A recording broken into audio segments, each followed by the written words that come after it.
We are so excited to have everyone, all 53 of you here tonight.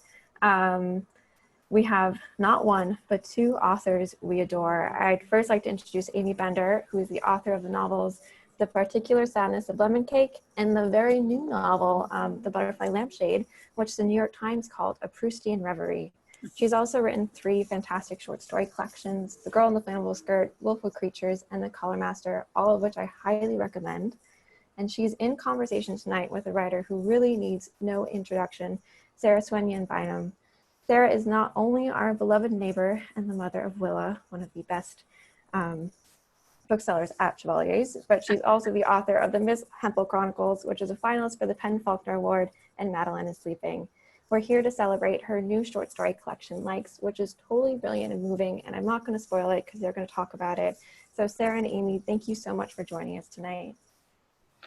Thank you, Kelsey, and it feels so wonderful to be doing this through Chevalier's. It really is our home away from home, and I am such a proud parent of a Chevalier's bookseller, and I'm so grateful that independent booksellers have kept all of us connected and kept all of us reading during this time when we physically have to be apart.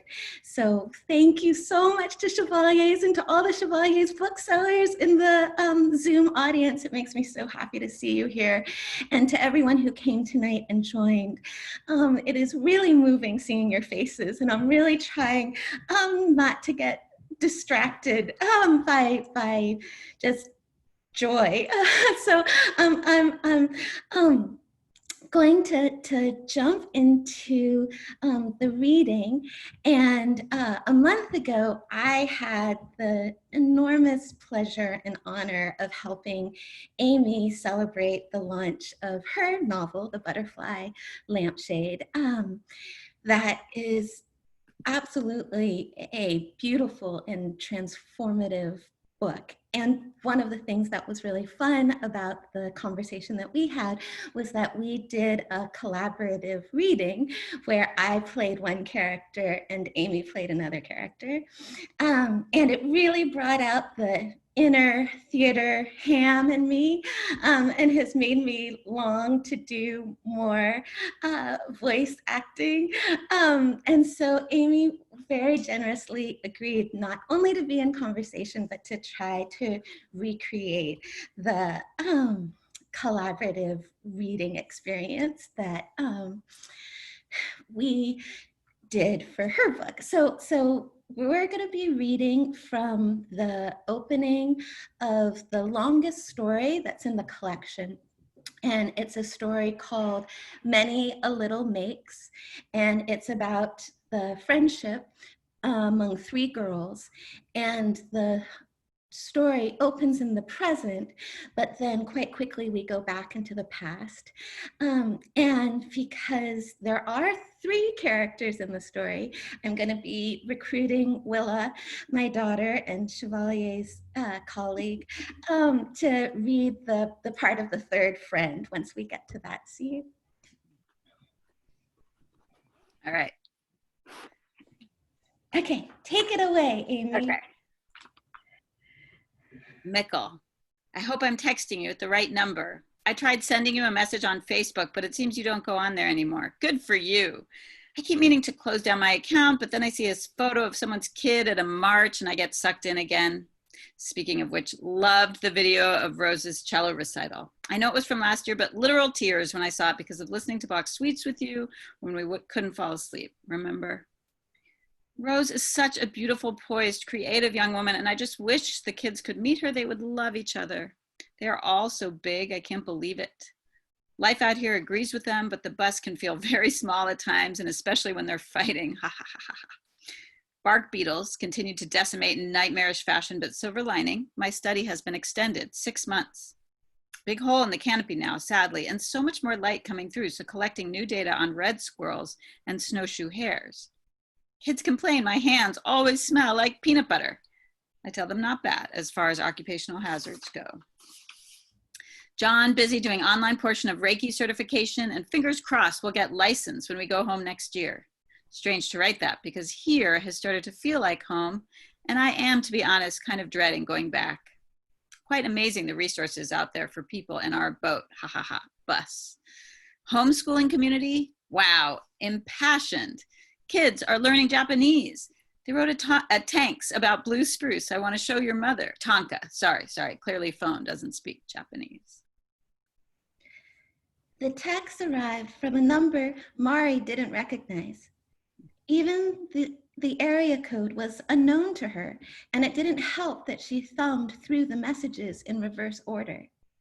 But there were only 2 people in the world who called her by that name, and Imogen's various phone numbers, New York cell, DC cell, office, home, were already saved in her contacts. So it had to be Bree. In the 6th grade, on the subject of Bree, Mari's mother had this to say: 3 can get complicated. She was talking about the dynamics of female friendship, a topic that Mari did not relish discussing. In general, she found her mother's warnings reliably wrong, but also impossible to forget, like shampoo slogans or camp songs. When, one Friday afternoon in November, she discovered herself lodged between Imogen and Bree in the back seat of a car heading to the mall, this earworm wriggled to the surface, and she thought at her mother, ha, they were fine. A thin stream of air flowed over them, and the radio played a song they knew most of the words to. Bree was saying that they should buy their tickets before they got food in case the movie sold out. And Imogen was saying that a dog waiting at the corner to cross looked a lot like a larger, fluffier version of her dog, Hamish. They all craned their heads to look at the dog. Mari could jump in at any moment with a funny or pointless comment if it occurred to her. But if she didn't have to say anything at all. Imogen had befriended Mari at the beginning of the 2nd grade, when Mari was the only new girl in the class. Years passed, and then Bree arrived, along with an assortment of other 6th grade girls. Out of all of them, Imogen chose Bree for reasons not obvious to Mari. Bree wore eyeglasses with tinted plastic arms that swooped downward in a secretarial way. She had short brown hair and the long, waistless torso of a dachshund. On the first day of school, she appeared in a teal sweatshirt violently spattered with paint, a top that Mrs. Schmidt said was jazzy. It looked store-bought, not homemade, like something she had saved up for. Bree took the trolley to school from a town called Revere with the help of a student transportation pass that hung from a lanyard around her neck, which she removed every morning and tucked carefully in her book bag as she entered the building. In the locker room, Mari had overheard some girls pronouncing Revere as Revere in order to amuse one another, and this was how she learned that Revere was an undesirable place, inhabited by people who couldn't tell how thick their accents were. But Bree didn't say it that way. She spoke quickly and correctly and without any accent at all, participating in class with palpable happiness, no matter what the subject was. She was bright, Mari saw early on, which was probably what made her interesting to Imogen. Any girl at their school had to be smart, or at least well organized, but not many of them, not even a few of them, had an air of intensity. To be clear, Bree wasn't excessively studious or preoccupied with cerebral pursuits, and Imogen and Mari weren't either. They didn't read Russian novels or follow current events or dismantle electronics to figure out how they worked. Together, they circled the mall and talked about their teachers and occasionally stopped to go inside a store and touch things that they wanted to buy. They ate swirled frozen yogurt and then watched a blockbuster movie full of French kissing and shootouts. But if, for instance, the sight of a botanical rendering of lavender wrapped around a bar of soap should suddenly fill Mari with a rich, heady Eleanor of Aquitaine feeling, and if later she went home and pulled off the cookbook shelf an illustrated guide to medieval herbs from which she painstakingly copied out on little sheets of paper the properties and uses of yarrow, chamomile, mugwort, and horehound, and then dipped the sheets of paper in tea and dried them outside so as to make them look more like parchment, neither Imogen nor Bree would wonder at it. Not that they would ever do the same. They weren't excited by herbs. It's just that they would recognize, wordlessly, the impulse to do so. That's what the three of them had in common. Otherwise, Mari and Bree were short and Imogen was tall. Imogen and Bree were white, and Mari was Japanese. Bree lived in Revere, and Imogen and Mari did not.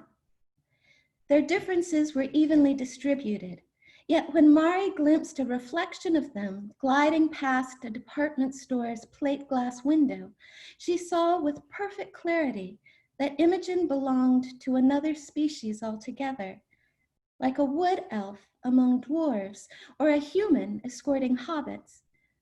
Her hair shone in the muted light pouring through the atrium. Her shoulders were pulled back, and her neck was long. When she laughed, she opened her mouth wide, and you could see practically every one of her straight, gleaming teeth. She didn't have a single cavity. But sometimes her breath up close could smell a little bit sour, a detail you'd have to be her best friend to know, because to the rest of the world, she was just a radiant creature passing by, laughing, her head floating well above the other two. What did they talk about? They're making us do the mile run next week. Who told you? Coach Bell. I love Coach Bell. I wish we had her more often. I can't do it. I will die. I will collapse from exhaustion, and then they'll try to revive me on the side of the field and realize I'm dead. What if we walk, like speed walk, or jog very slowly and then walk? Last year I tried that, but Coach Boudreau threatened me and said she'd make me do the whole mile over again if I didn't start moving. Moving with a greater sense of urgency. That's why you guys always say that. She got the second fastest time in the grade, and she had a cold. Shannon was so much faster than me. It wasn't even close. I don't like being timed. It makes me feel like a racehorse. I'm more like a cow. Cows move at their own pace. We should tell them we're cows and that running is not in our nature. Running for a mile? That's dangerous for a cow. Don't say that. You're not cows. You're more graceful than cows. And so on. Aimee, Willa, thank you for collaborating with me. So fun, Sarah. So fun to get inside their voices, that amazing trio. Such a good story. So just as a brief opening before I jump into some questions, I want to say what a great pleasure it is to get to talk to Sarah about this wonderful book. Readers are in for such an incredible treat. It is just a deep pleasure to sink into these stories. And just as a sort of thesis statement, I just want to say there's this kind of incredible quality that I feel again and again in the stories, which is that they are so clear-sighted in their awareness of people and behaviors. There's not any glossing over, and yet you feel held by a kind of benevolent gaze, that I feel like humanity is being looked at and looked at honestly, but warmly. And that is it's just such a lovely experience, because it feels like someone is kind of holding your hand as the characters move through their struggles and their experiences, but you feel so contained by the author's view. And it's just beautiful, Sarah, it's beautiful. So readers are in for such, I mean, this is true for other books as well, but it's just such a pleasure to see it in the short story form. So I wanted to kind of, I don't really know how to ask you a question about that because I think that's you, that's just something that it's present in every sentence. So I don't know that it makes sense to ask you to explain it because it's just like cellular. So I wanted to start with kind of how you start in on a story, because these stories really include a lot of elements, and there's elements of folklore, and there's elements of contemporary culture, and the Smiths are in here, and presidential debates are here. There's a nod towards 2016 November's, crisis. There's also kings. We're able to move in and out of so many kind of tones and time periods. There's a nod towards Robert Coover in one of the stories. So I guess I'm wondering, how do you enter a story, and how does a story start for you? What's the way that, because you're really putting these elements together, how does that process begin? Aimee, thank you so much for what you said. And that question of how it starts, it often starts with just that little feeling of disturbance. I think of that Grace Paley collection, The Little Disturbances of Man. And I feel as if that for me is often where the stories begin, with the little disturbances of me, with the things that are quietly or not so quietly puzzling to me. And then often I'll cast about for some kind of vessel or some kind of container that might be a space that can hold this disturbance, or a space in which I can wrestle with the disturbance.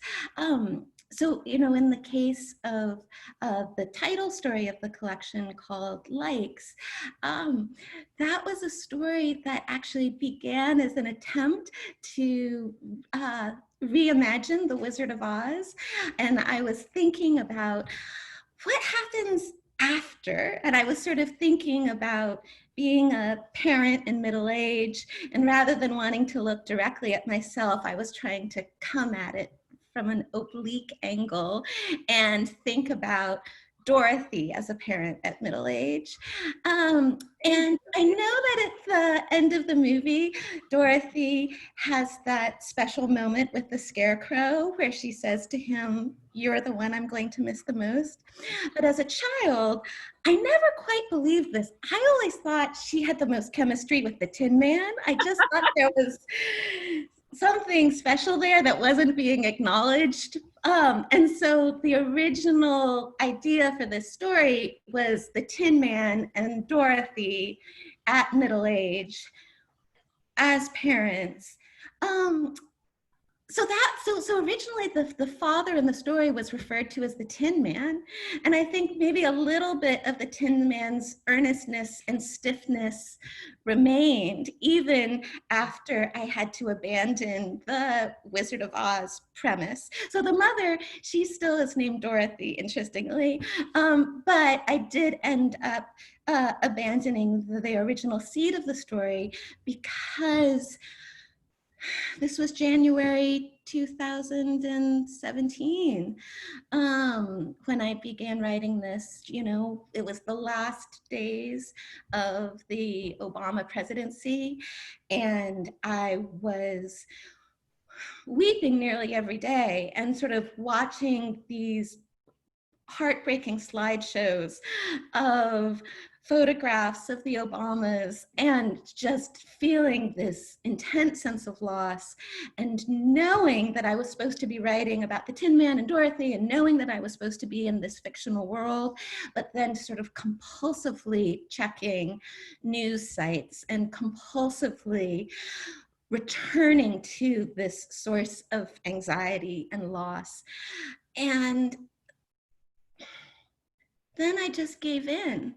I just said, okay, this story, I'm not going to be able to finish writing this story if I don't open the doors and let in this new horrific presidency. Like if I don't open up the story to that contemporary pressure, it wasn't going to go anywhere. So yeah, so it started out, I thought it was originally going to be a story about being middle-aged and being parents, and then it evolved into this other story that was about how, you know, in a sense, does the child intuit the grief that the father is feeling in a way that he isn't himself quite able to acknowledge or articulate.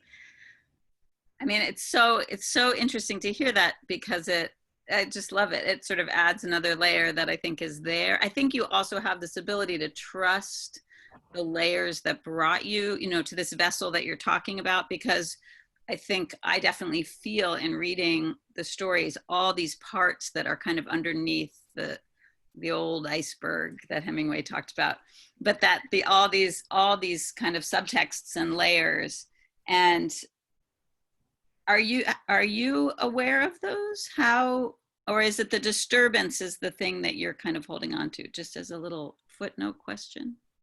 I think I am both sort of thinking about the concrete scaffolding, whether that's the fairy tale that I'm using as a sort of frame for the house, or whether it's Wizard of Oz, or whether it's Robert Coover. I'm always thinking about what kind of very concrete, tactile structure I can take with me into the writing process, because often the sense of disturbance is so inchoate, is so unformed and amorphous, that setting out into a story with only this sort of fog of feeling to accompany me would just be too terrifying. So having something as reassuring and concrete as, for instance, Rumpelstiltskin or Wizard of Oz or The Babysitter, or with even more contemporary references, I rewrote this Mavis Gallant story. So I always sort of am looking for like the kind of rod, the staff. Is that what it's called, a staff or a rod? I'm sort of looking for something very solid and very sturdy to hold onto, because otherwise it feels like a very tenuous endeavor. I think because your stories are so incredibly tactile and tangible, and the details are so wonderfully sensory, it's exactly what you're saying, in that sort of much more kind of subtle, complex thing that disturbance feels like it really is allowed to live inside those things. Maggie Nelson at Aloud years ago, when she was talking about the Argonauts, said that she starts with form, and she sort of invests a lot of kind of focus on form, and that doesn't even really think about content directly, because the form sort of preoccupies. So it just reminds me of kind of that way that we need a thing so that the other stuff can kind of sneak in, as it does, I think, so beautifully. So thinking, I have these different questions, and I'm going to kind of, I don't have an order, but I think the next one that comes to my mind, because you're talking about structures, is the structures in the stories, which I feel like there's a wonderful, there's something about dwellings and places that people live in, and how invested the characters are, how just, I feel so interested in going into these different places, right? To the point where there's even a kind of Goldilocks presence in one of the stories, right? But I just would love to hear you talk a little bit about how it feels like character exists both in bodies and in living spaces. And I think that's true, of course, but I think you instill it with a certain kind of deep care and sort of observational focus. So I would just love to hear you talk about that a little bit. Aimee, that is such an uncannily insightful observation to make that I don't think anyone has brought up before, but it's so true. And full disclosure, I'm the child of a real estate agent, and I am obsessed with houses. I spent so much of my childhood sitting with my mother at open houses. Like, you know, she would need someone to like babysit the second floor. And there was something about being inside other people's space, and sort of being inside a stranger's domestic sphere that was endlessly interesting. And actually over the course of writing these stories, I came to live in my own house for the first time, having, you know, always lived, you know, once I moved out of my childhood home, having always lived in apartments. And there was something about the responsibility and the terror of owning a house for the first time, that I think seeped its way into some of these stories. But I do think that I mean, I'm gonna sound like I'm Dwell magazine right here, but I do feel like the physical spaces we build for ourselves end up being very revealing of character. And so I do feel like this maybe unhealthy preoccupation I have with real estate is also another way of trying to access character's interiority, but again, sort of coming from, you know, coming through the back door, like, you know, not waltzing in through the front door, but of character, but finding some other way to access something that couldn't be expressed otherwise. Yeah, I mean, it comes through so well because it's also that it sometimes fits the expectations of the observed place and sometimes doesn't. And so I think that creates a really interesting tension as well, but that there's some way that I love through the prose getting to enter these different, you know, like what you say about the real estate makes so much sense because it does feel like we get to kind of almost spy on the characters, and it's kind of this really wonderful feeling of the intimacy of the view, right? So next question. All right, here's one that's a little bit, it's maybe a little hard to articulate, but I think it's important, which is that, like, I also think you write so beautifully about love. And I think love is one of the toughest topics to write about with the kind of full heart and honesty. And like, I remember talking in an interview at once to Michael Ondaatje and actually feeling something similar, that there was something so loving. There was such space for all kinds of love in relationships and the complexities that come with it, but the love is never not there. And again, it's sort of tricky to know how to articulate it as a question, but I guess, who do you look to? Maybe that's a way to frame it. Who do you look to in your reading when you're thinking about writing about love in a non-sentimental way, which is what you do, in a very real and very kind of heartful way, but not without complexities? Aimee, thank you for saying that. And I do think it's a quality that I am drawn to in what I choose to read. And sometimes I find myself not being able to finish a book because there does seem to be a kind of severity or a sort of punishing sort of view of humanity. And I really, as a reader, am so much more drawn to books that are very attuned to people's capacity to love each other, and that also exercise a capacity to love its characters. So I think Edward P. Jones, he's someone whose stories I love, and he's someone who I think of as being very unsentimental, but just having this depth of feeling for the characters that he writes about, and the communities that he builds on the page.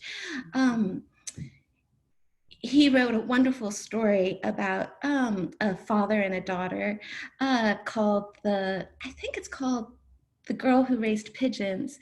And that just always stayed with me because, again, it managed to convey that sense of tenderness between the parent and child without ever risking saccharine sentiment. So he's someone who's sort of always been a helpful compass. Of course, I love someone like Deborah Eisenberg too. You know, of course, there's a sort of tartness to her sensibility, but I also find there is a kind of expansive embrace of humans and all of their foibles and all of their flaws. So I love her because there is this edge, you know, there is this sometimes prickliness to her humor and to her really gimlet-eyed portrayals of us humans. But I also do feel like there is a kind of like forgiveness and curiosity in how she writes her, like a combination of curiosity and forgiveness for even like the most deeply flawed of her characters. So those are both writers that I return to again and again to sort of think about how to write love on the page, you know. I love that. And then it makes me think about, I mean, I love just hearing you talk. For those of you that haven't heard, you may not, but the New Yorker does this, you know, podcast where writers will pick a story and then talk about the story. And Sarah has one where she picks a story by Yi-Yun Lee and talks about it and reads it so beautifully and talks about it. Like, it's such a pleasure also to just listen to that story be discussed between Sarah and Deborah Treisman. It's, you know, yet another thing to put on your list. She's actually another great example. Totally. Another great example. And it puzzles me because often critics write about her, the bleakness of her fiction, and I just don't experience it that way. Like, I think there's something unblinking, and I think there's a real attunement to despair and the different forms that despair can take, but I don't find it bleak because I just, again, find this deep curiosity and affection for her characters. And she's very disciplined with herself. It's so interesting hearing her talk about her process because she is very, very rigorous with herself about sentiment or melodrama. And yet, despite that sort of self-discipline, I think there is so much feeling in her stories and how she imagines her characters. Yeah, completely. Okay, so let's talk about Adolescence a little bit, because I also think it just needs subject. Yeah, it just needs a moment, because the other thing, and again, it's like, and this is the feeling I sort of get repeatedly in reading your work, because the sentences are so good. They're just so, you feel like you're with such a good guide that it feels like any topic gets kind of dignified and elevated by that kind of care and attention with language, which I love, because it just feels then that it becomes political to dignify the teenage girl to the degree that you do. You know what I mean? Like it becomes, it really, like it just becomes a kind of radical act of embracing of that moment in many, you know, women's lives, of just like, it's, you know, complicated times. So I guess I'm just interested in how you approach it. Well, and I think, like, for example, in the Many Little Makes, the one that we read a little bit from, there, like, it really is exploring the kind of nooks and crannies of friendships of these girls who start when they're 12, is really when the story kind of goes back to the trio of them, and then getting to track them through time with the same care and kind of focus that teenage girls have in their own lives too. And yet, if you could just talk to that a little bit, because it's so clearly fueled by a lot of substance and depth. Well, they're such a maligned species, right? I mean, our culture loves to hate on teenage girls. I mean, I think probably the most recent example of this is this phenomenon called the Visco Girl. Have you heard about this? But these are these young women who are using social media to post about the social causes that they believe in, and you know, they dress kind of like they're from the 90s with, like, you know, baggy t-shirts and leggings, and yet it's then turned by pundits into another example of teenage girl herd mentality. And it was, so that's, I'm sorry to go off on that tangent, but I do think that our culture has a tendency to not take girls at this pivotal, transformative time in their lives seriously. And, you know, to be honest, having taught teenagers for many years, I mean, girls cognitively are developing faster than boys at this age. And so girls have more interesting things that they're thinking about and saying. I mean, I know, I don't mean to dismiss all teenage boys, but I'm just thinking about, like, these, you know, great teenage boy protagonists, you know, like a Holden Caulfield, who is someone who is sort of held up as an example of meaningful angst, right? But I feel as if girls, when they express the same sort of uncertainty or the same sort of doubt that Holden does, I just don't always think it's given the same weight. So I always am, you know, drawn to writing about them, because I think there's this sense of wanting to vindicate that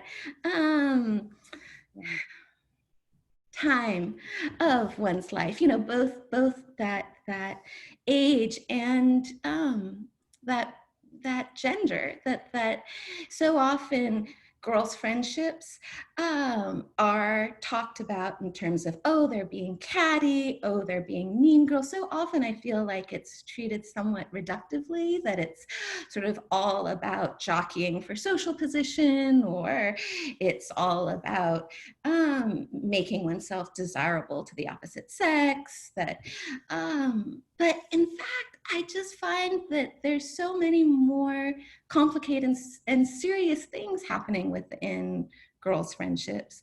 And I'm particularly interested, like, in the trio, because that, by conventional wisdom, is an arrangement that is often seen as being inherently unstable.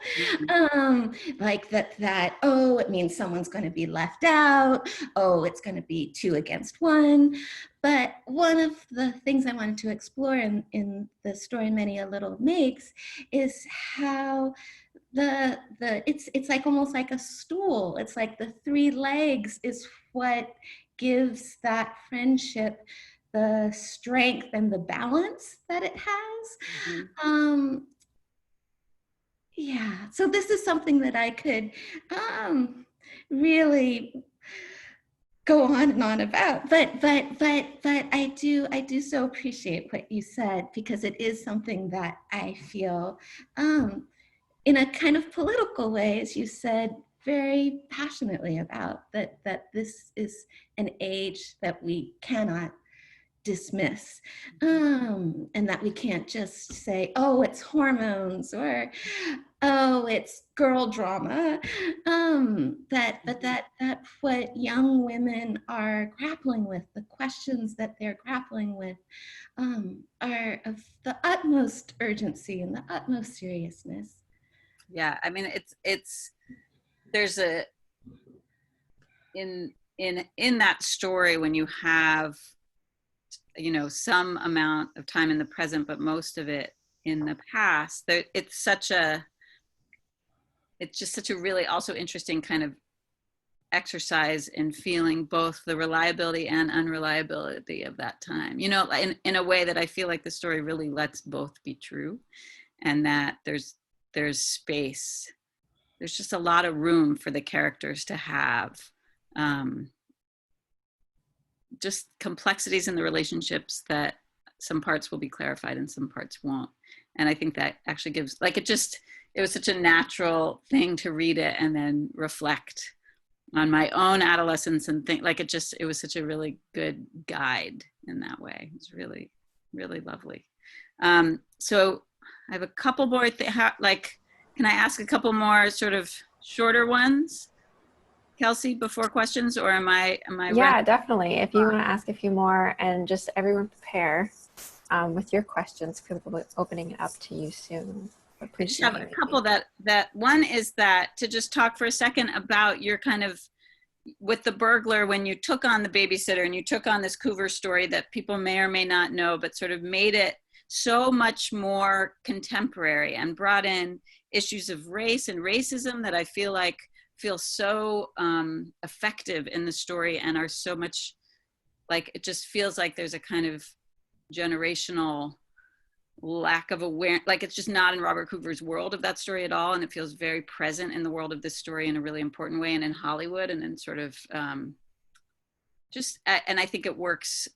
So it's such an interesting thing inside the context of then this burglary that's happening, and so I just wanted you to talk a little bit about that as a kind of, I really feel like there's a conversation between those two stories that's very direct. Yeah, well, Robert Coover, that story was a story that I first read in college, and I remember that sense of sort of my mind exploding, because I didn't realize that a story could be told in such a radically kaleidoscopic way. And it was a story that was sort of presented as being at this sort of rupture point in terms of the mid-century realist sensibility, and then Coover really shaking that up with his postmodern fracturing of form. So it was like one of these stories that's sort of so deep in my canon, and it wasn't even necessarily a story that I had affection for, but it was one of those stories that was so important in terms of dramatically expanding my idea of what a short story could look like. And again, going back to what we were talking about earlier, and Maggie Nelson and form, I knew I wanted to write about a home invasion, and I was sort of casting about for the right form that could hold that story. And then I was thinking that there was a kind of like a slanting rhyme between the idea of a babysitter and a burglar, how a babysitter is someone who's entering into the private space of the home. And of course, in the Robert Coover story, she is doing all sorts of things that she's not supposed to be doing. And part of it is fantasy, of course. And one of the pleasures of the story is that we don't actually know what's real and what's fantasy. But, the babysitter's having her boyfriend sneak over. She's taking a bath instead of looking after the kids.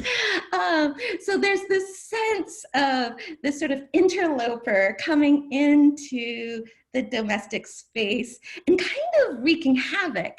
And so I was thinking that was a fun sort of rhyme between burglar and babysitter.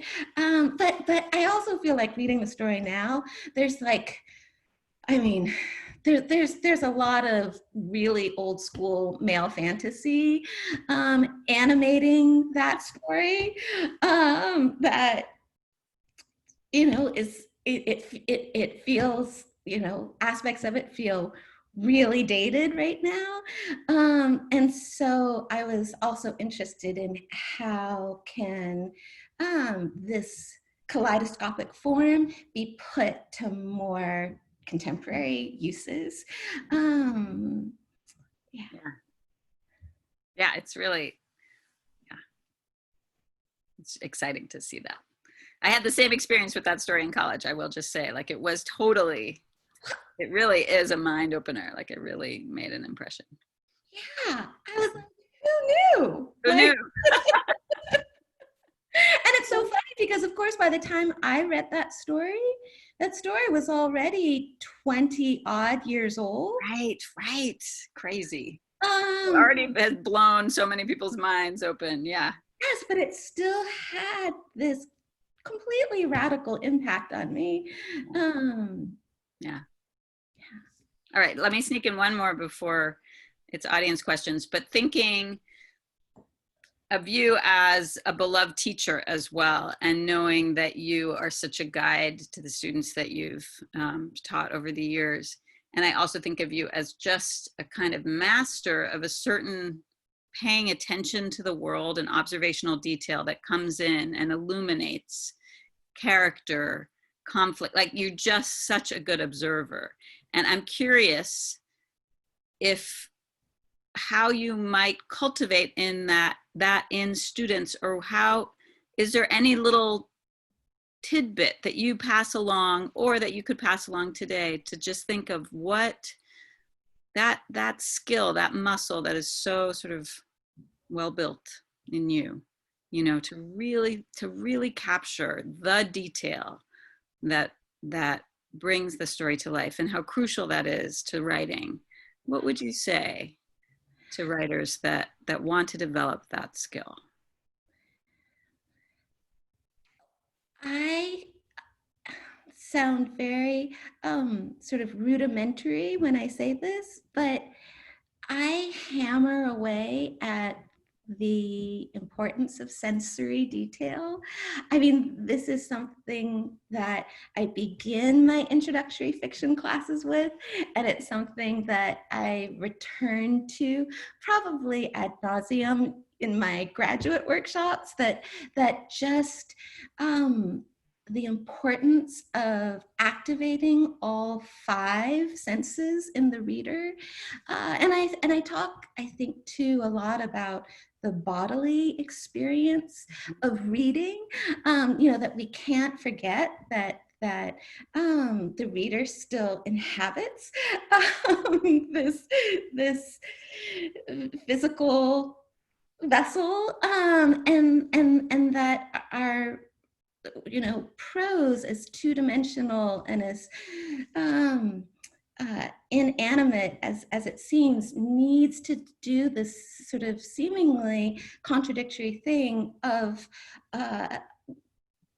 involving and awakening our reader's whole body. I mean, I know I sometimes apologize to my classes by saying, I know I'm sounding like a yoga instructor right now, but I do think that that sort of somatic awareness, for me at least, is something that I have found really helpful in terms of getting to the detail that can make a story feel alive. So that's something that I think I tend to hammer on a lot as a teacher. I love it though, because it's the way you describe it is not the usual way it's described, right? Because there is a tendency to forget that we have a body when we're writing, but obviously we don't, you know, the body is there the whole time. And I feel like inside all of your writing is an acknowledgement of bodies and a really crucial, and just like as a given, right? Because it is a given. But so that's in your answer too. And I think it's very soothing. Isn't it? All these nice smiling faces. Yeah, and on that note, I'd love to open the floor for anyone to ask Sarah and Aimee questions. You can do that by unmuting yourself, just being respectful of other people asking questions, or dropping them in the chat. I see we've got a question from Yoni, who's raising their hand. If you want to go ahead. Wait, Feeny, will you show me how I can make Yoni come up?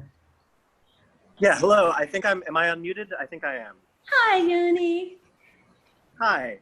I was interested by what you were saying earlier about the process of composing the story that you read from, and how there was an initial premise with a very specific sort of structural conceit that you were going to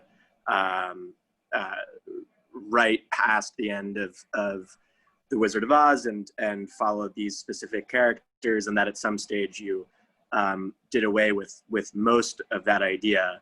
And it made me curious to know if you feel that there's such a thing as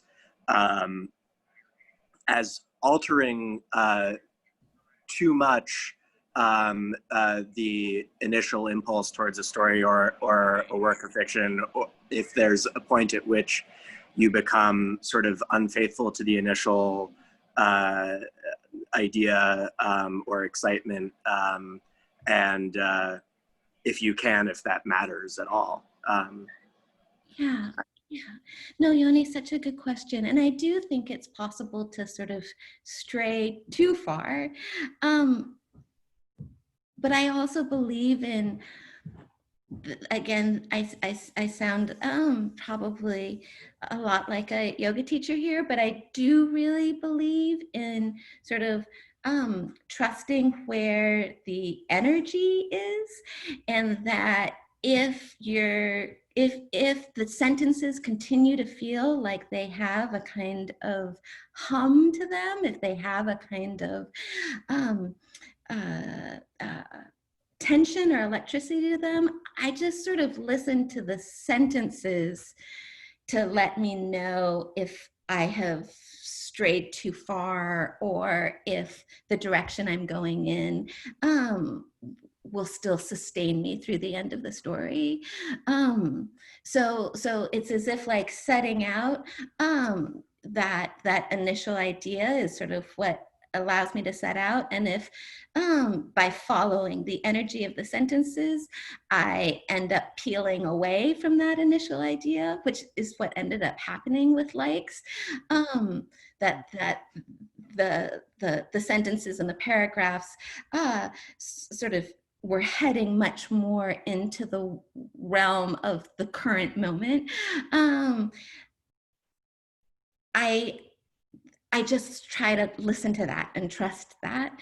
And certainly when I finished the first draft, there were a couple of sections that I took out because they were too explicitly about the presidential election. They were too explicitly about the current moment. So I did end up excising some of those, but I do think that for me, what's always been a pretty reliable compass is just whether I'm able to continue writing sentences that feel worthwhile to me as I'm heading in a direction. But like sometimes the writing starts to go flat.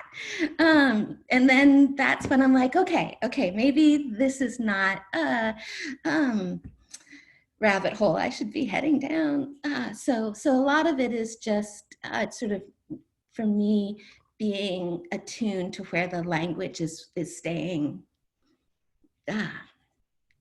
alive. Thank you, Yoni. Thank you.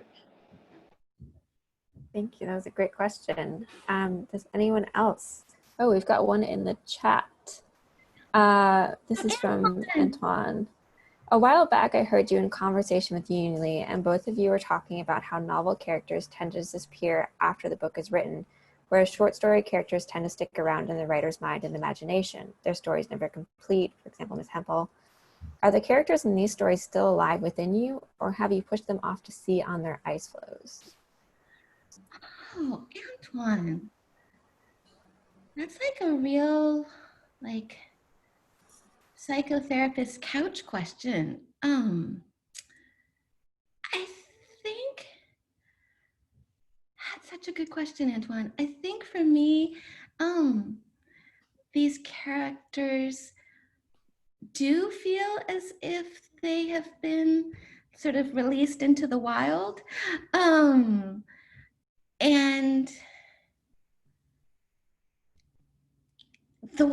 I think maybe the one exception is the story Many a Little Makes. I think those are characters that I do wonder if they might return in some way or if they might linger in some way. And I think it's because even though the friendship is very much a three-legged stool, the story itself isn't a three-legged stool. The story is very much just from Mari's point of view. And we do get a sort of glimpse into Bree's mind with these texts that Aimee read so wonderfully. But we, the ratio is very uneven. So sometimes I really do feel as if those are the characters who haven't had a chance yet to exist fully to have their consciousness exist fully on the page. I mean, I think they're very much present in the story, but those are the characters that I wonder if they might return. That the two other friends might have a very different take on this story. Yeah. All right, and I think we've got time for one more question.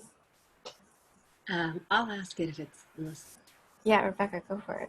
Hi, Rebecca. Hi, Sarah. This is so exciting. Mazal tov. I loved Amy's characterization of like being held in a, I think, benevolent gaze, like when reading your stories, and I felt that, and I was wondering if you could talk a little about how you make decisions about when to be kind to your characters, and when not to be, or when to be less.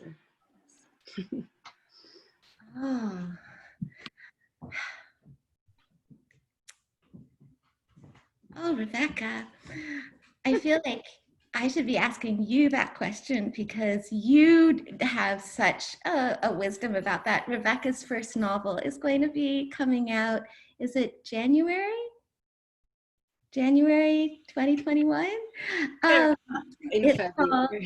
It's called City of a Thousand Gates, and it really is a masterclass in how to approach characters with both a sort of unsparing honesty and a generosity of spirit. And these are characters who are in a very politically fraught, who are living in a very politically fraught corner of the world that takes place largely in Jerusalem. And Rebecca writes about characters who are Palestinian, who are Israeli, who are American, Jews, who are European, and it was an experience that I often have when I teach graduate students, which is that I feel like I am learning so much from reading their work, and certainly this question of when to be kind versus when to be it's not being unkind, it's holding them accountable, right? Like it's being clear-eyed. I think for me, I think when I try to be clear-eyed, or when I allow the characters to have most of my characteristics, so that's when the characters I feel like are less like me, it's easier to be kinder to them. And then when I feel like I need to be a little more you know, I need to give them a little bit of a harder time. Then I let some of my own qualities and some of my own tendencies slip in. And then it's easier for me to be a little more critical of the characters. I think that's maybe what happens.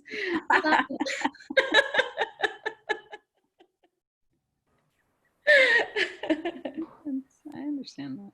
Thank you. I love that. That's wonderful. Thank you. You ever call them Sarah? I have yet to write a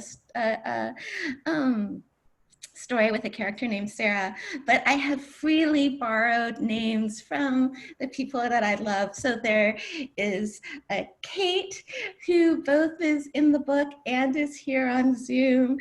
There is a Violet, there's an Undine, there's an Ivy, there's, I do borrow freely. There's a Dave, I borrow freely from names that I already have like a sense of attachment to. But no Sarahs yet. Oh, there's an Aimee too, in fact. Not spelled like our Aimee, but there is an Aimee, I'm just realizing. Yeah.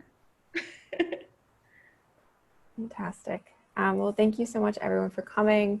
Thank you, Aimee, for joining us. Really get a copy of the Butterfly Lampshade. It's so imaginative and fun. And thank you, Sarah, and congratulations. Like, is beautiful. Please, if you want a signed copy, Sarah has graciously signed a few for the store. Drop us a line at chevaliesbooks@gmail.com. I'd be happy to get one into your hands.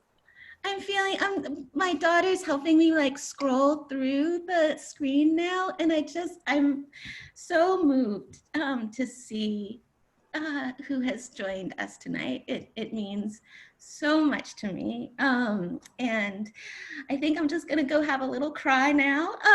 And I feel so indebted to Aimee for reading my book and talking about it with the enormous wisdom and heart. And Kelsey, thank you for making it all go smoothly. And yeah, I think I'm gonna go have a little cry. Thank you so much. Thank you, everyone. Wait, Beanie, will you show me? All right, good night, everyone, and we'll see you soon.